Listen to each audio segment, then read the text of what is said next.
Doon mo agad nagdidig. Kaya ayaw mo na. Hindi kasi po sa gabi rin po.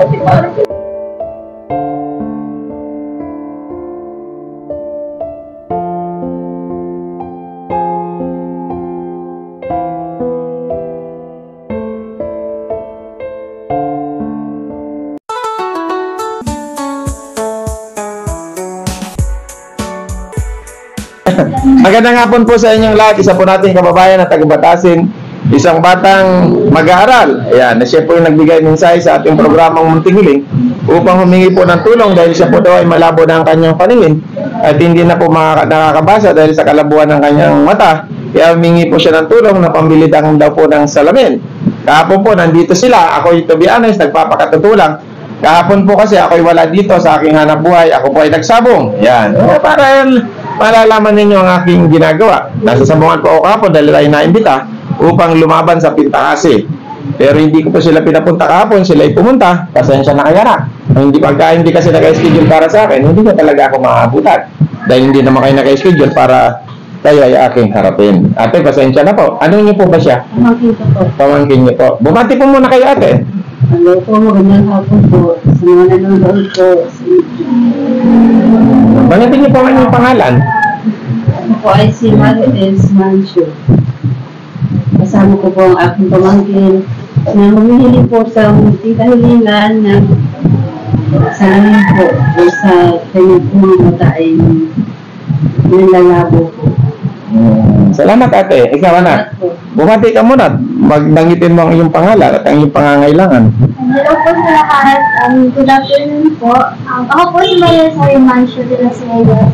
Ako po isang mag-aaral ng Manuel Ignacio Santos National High School.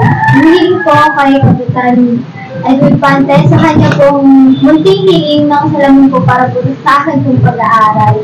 Yun naman po. Yan, salamin para sa kinabukasan, mata ng liwanag para sa tagumpay ng buhay. Di ba?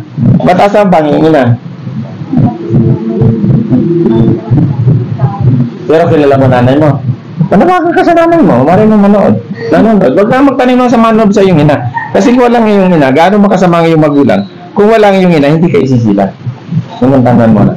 Hindi kita papayo para kaya ikasama mo sa iyong magulang. Ang magulang, ano man sama nila, kung wala sila, wala ka. Diba? Kaya gaano man sila naging masama sa iyong paningin, hindi mo dapat sila kasuklaman dahil hindi natin alam dahilan kung bakit sila lumayo. Diba? Tama? Ano, sabihin mo nanay mo, kumustahin mo nanay mo, mama, kung nasaan ka man, sa ako'y naririto. Diba? Baka ito ang daan para ikaw ay punta, no? Magkita kayo.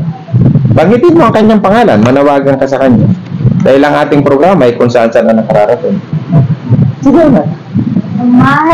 Ma'am, Masasir,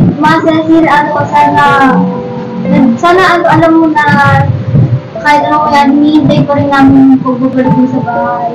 Sana sa programa na ito, makita mo ko tapos sana hindi magbago yung tingin mo sa amin mga ano. Kasi ganun din ang mga kahit gano'n po yung nangyari, hindi naman kami nagpiram na sa malalo. Ang tatay mo nasaan? May pamilya ng iba? Wala rin trabaho ng tatay mo, ba't nasa Zambales? Wala po Sa Zambales? Ay, may kaidara na. Oh, kumusta mo papa mo? Batiin mo, ate. Hi pa, kung ano, nandito ako ngayon sa munting hiling po kay Kap. Sana po maayos yung buhay mo din kasama si ate. Yan, mag-ingat kayo. Ilan ba kayo magkakapatid? Pangilan ka ba? O, saan ka nakatira ngayon? Sa lola. Sino ba lola mo? Kapatid ko siya. Kapatid na Ate Berge. Ibig sabihin. Kamag-anak ko rin pala si Ate Berge, ate. Ano ko po, tita po? Tita mo si Ate Berge. Ako may binoto niyo na tumakbo? Ba't ako natalo? Yan, isa nating kababayan, isang bata na nangangailangan ng tulong para sa kanyang salamin sa mata. Ayaw naman natin siyang biguin na kahit ang inyong abang lingkod baon sa utang, pero hindi dahilan para tayo tumigil sa pagtulong sa ating mga kababayang nangangailangan.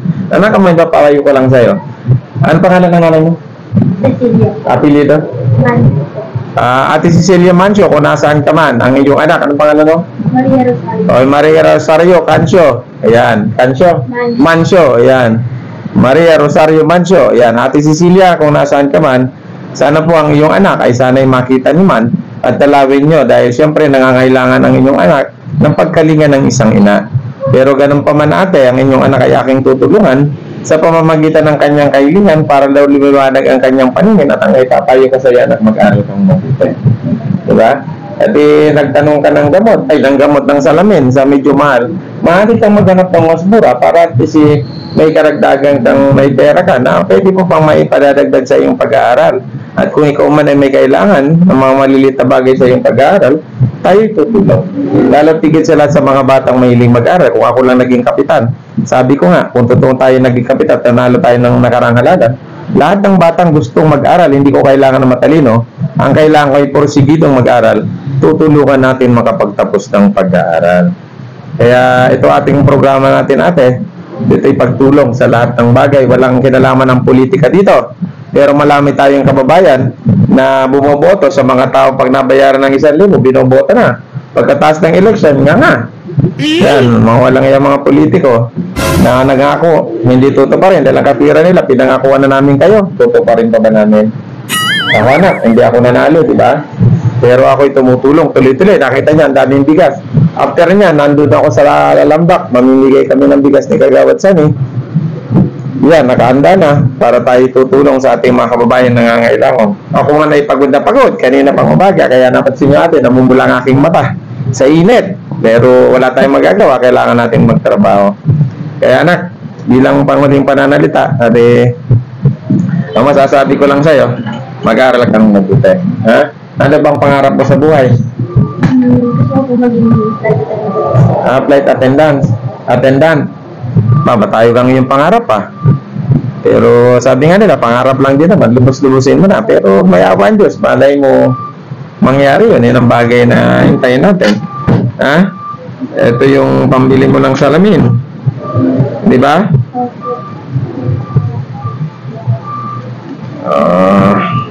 1,000. Mayroon pa tayong salamin na mabibili na mas mura pa doon sa sinabi mo na 1,600. 1,800 dyan. Para makabili ka ng salamin. Anong masasabi mo?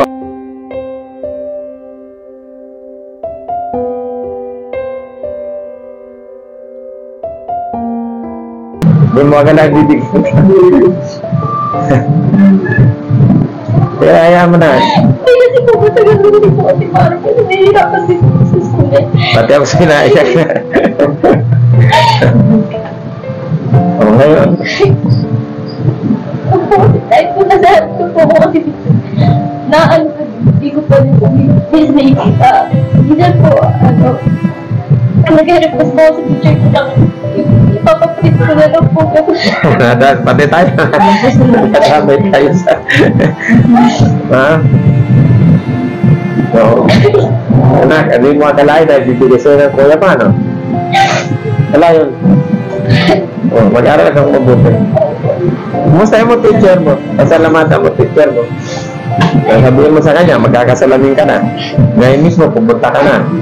Pasukat ka na. Sa teacher ko po, thank you ma'am, kasi kahit na po minsan, alam ko po na nainisig sa akin minsan kasi pag po, at nag-lesson kayo, nagtatanong pa rin po sa inyo kung saan ko po may intindihan kasi po, dahil po doon sa kaya itong totoo. Pero ngayon po, nagpapasalamat na po ngayon kita. Una ko na po kay Lord. And sa hindi na po, talay po sa inyo sa pagpapasalamat po. Yan lang po, yung salamat po. Kaya mo yung anak mo.